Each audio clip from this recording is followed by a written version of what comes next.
স্থানীয় সময় রোববার যুক্তরাষ্ট্রের লস অ্যাঞ্জেলেসে জমকালো আয়োজনে মহান স্বাধীনতা দিবস উদযাপন করলেন প্রবাসী বাংলাদেশিরা। বিশাল আকৃতির লাল সবুজ পতাকার সঙ্গে দেশাত্মবোধক গানে মুখরিত পুরো এলাকা।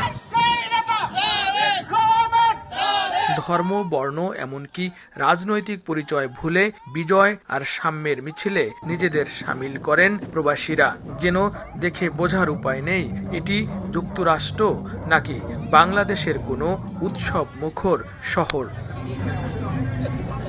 স্বাধীনতা দিবস উপলক্ষে প্রতি বছরের মতো এবারও 2 দিন ব্যাপী অনুষ্ঠানের আয়োজন করে Bangladesh unity federation of Los Angeles BAFLA. এতে প্রধান আকর্ষণ ছিল ঐতিহ্যবাহী 19তম বাংলাদেশ ডে প্যারেড 2026। লস অ্যাঞ্জেলেসের ব্যস্ততম 2টি সড়কে দীর্ঘ সময় ধরে চলা প্যারেডে অংশ নেন শত শত প্রবাসী বাংলাদেশি সহ বিভিন্ন ভাষাভাষী মানুষ।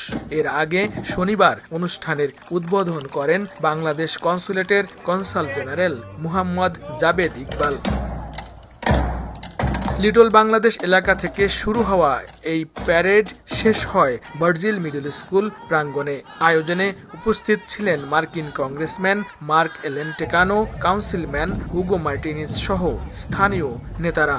With our allies and our partners, and Bangladesh has been always a very friendly country. আমার মনে হয় সব দেশের সঙ্গে যুক্তরাষ্ট্রের বন্ধুত্বপূর্ণ সম্পর্ক থাকা উচিত, কারণ বন্ধুপ্রতিম দেশ ছাড়া কোনো দেশই একা চলতে পারে না। বাংলাদেশ বিভিন্ন দিক থেকে আমাদের কাছে গুরুত্বপূর্ণ। In the professions, they are in our professions.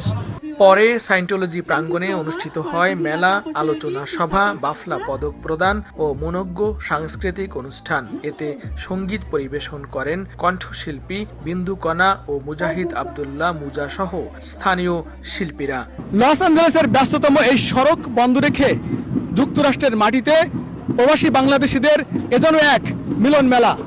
লাল সবুজ পতাকার একখণ্ড বাংলাদেশ। লস্কর আল মামুন, সময় সংবাদ, লস অ্যাঞ্জেলেস, যুক্তরাষ্ট্র।